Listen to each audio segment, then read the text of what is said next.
तेजस्वी यादव के लिए मुख्यमंत्री कुर्सी का रास्ता अब धीरे धीरे लगता है साफ हो गया है।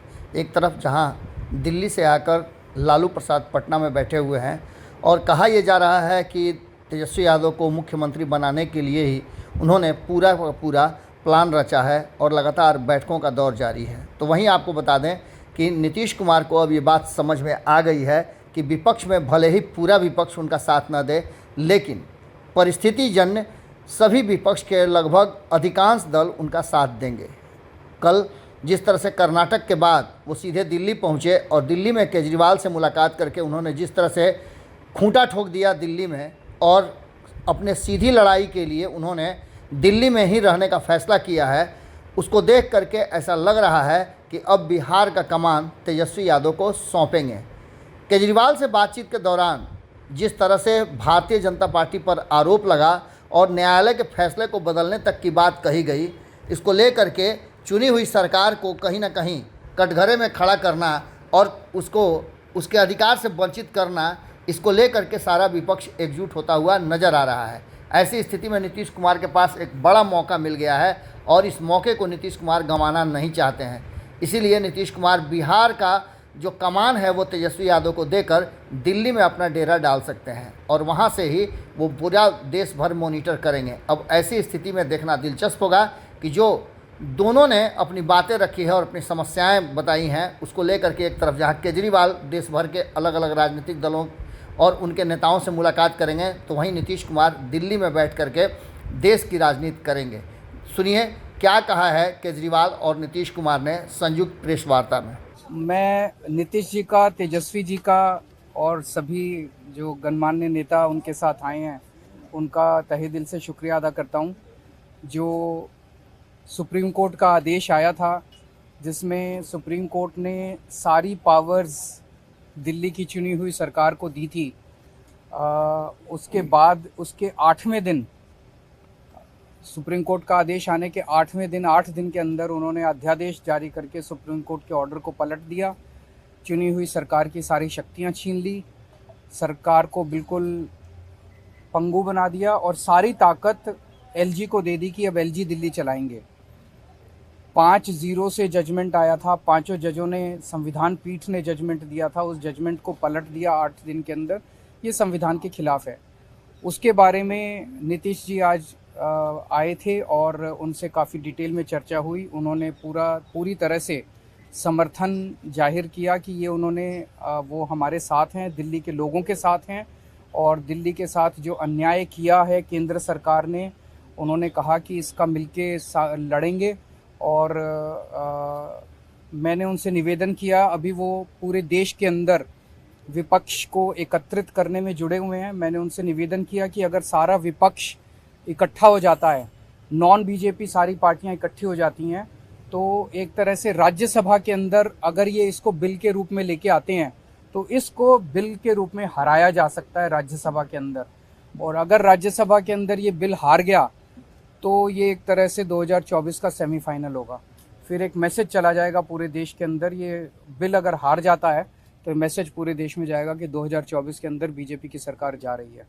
मैं बहुत अच्छा, तो हम लोग आए हुए थे यहाँ, तो आए ही थे आपसे मिलने के लिए और इनको काफ़ी जो सुप्रीम कोर्ट का फैसला हुआ बहुत अच्छा लगा और हम लोग तो देखते ही रहे। अब उसके बाद जो कुछ भी करने की कोशिश हो रही है केंद्र सरकार के द्वारा, ये तो एक विचित्र बात है। अब आप जरा संविधान को देख लीजिए, क्या अधिकार है। जब गवर्नमेंट बनाई जाती है, इलेक्टेड सरकार बनती है, तो उनको जो अधिकार दिया गया है उसको कैसे आप हटा सकते हैं?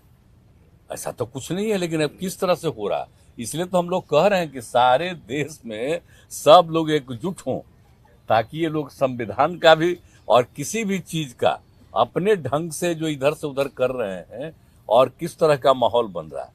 आप दिल्ली में इनको लोगों ने किस तरह से बहुमत दिया है और किस तरह से सब लोग साथ हैं और हम लोग इस बात को मानते हैं ढंग से जो इधर से उधर कर रहे हैं और किस तरह का माहौल बन रहा है। आप दिल्ली में इनको लोगों ने किस तरह से बहुमत दिया है और किस तरह से सब लोग साथ हैं और हम लोग इस बात को मानते हैं कि काम कर रहे हैं, बहुत अच्छा काम कर रहे हैं। और उसके बाद सुप्रीम कोर्ट का भी फैसला हो जाए तो राज्य सरकार को जो अधिकार है काम करने का, उस काम को रोक दिया जाएगा। ये सब तो बहुत ही आश्चर्य का विषय है। तो ये हम लोग तो बिल्कुल इनके साथ हैं, और जो कुछ भी है हम लोग जो आगे भी जो मीटिंग करेंगे, जो हम लोग कोशिश कर रहे हैं कि ज़्यादा से ज़्यादा विपक्षी पार्टियां एकजुट हो जाए और मिल करके हम लोग पूरे देश में अभियान चलाएं, हर राज्य में अभियान चलाएं कि सब कुछ कानून का पालन होना चाहिए, आपस में सब लोगों के बीच में प्रेम और भाईचारे का भाव होना चाहिए, और जिस तरह से लोगों के बीच में विवाद पैदा करने की कोशिश होती है उन सब चीज़ को बंद करना चाहिए और देश आगे बढ़ेगा। ये सब चीज़ जो हम लोगों के मन में बात है तो सब लोग तो सहमत हैं ही, और उसके बाद अगर इस तरह की कोई बात होगा तो जो कह रहे हैं हम लोग पूरे तौर पर इनके साथ हैं। ये जो भी कह रहे हैं बिल्कुल ठीक कह रहे हैं, इनके साथ हम लोग हैं पूरे तौर पर। हम लोग तेजस्वी जी, देखिए, सारी बातें माननीय मुख्यमंत्री जी ने स्पष्ट रूप से कह ही दिया है। आज की मुलाकात खास तौर पे इसलिए है कि जो लोकतंत्र है, लोकतंत्र में चुनी हुई सरकार को जो अधिकार मिले हैं और जिस प्रकार से जो नॉन बीजेपी स्टेट में जिनकी भी गवर्नमेंट है, बीजेपी लगातार उनको तंग कर रही है, परेशान कर रही है।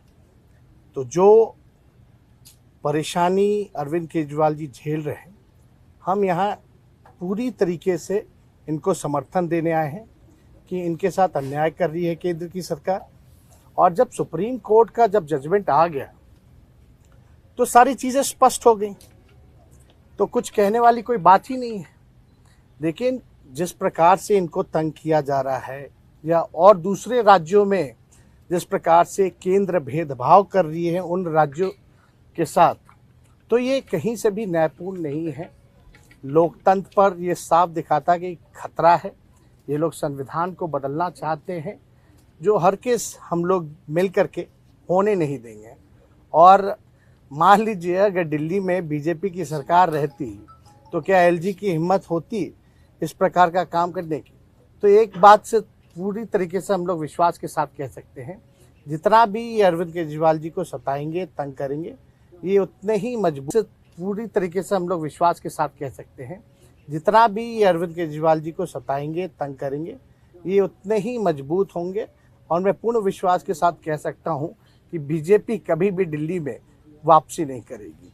तो हम लोग सब लोग इनके समर्थन में हैं और सब लोग मिल करके हम लोग जो है देश हित के लिए काम करेंगे। अगर ये वीडियो पसंद आई और वह बिहार के राजनीति और बिहारियत से सरोकार रखेनी तो सब्सक्राइब बटन दबा के चैनल के सब्सक्राइब कर ली। ओजे एगो घंटी बा, ओकरा बटन दबा देला से कुल सटीक और मारक खबर रुआ मुफ्त में मिल जाई। अगर रुआ पत्रकारिता के हमनी के नया प्रयोग में सहयोग कर चाहतानी तो ज्वाइन बटन दबा दी। पेटीएम नंबर नोट कर ली 9386816700। धन्यवाद।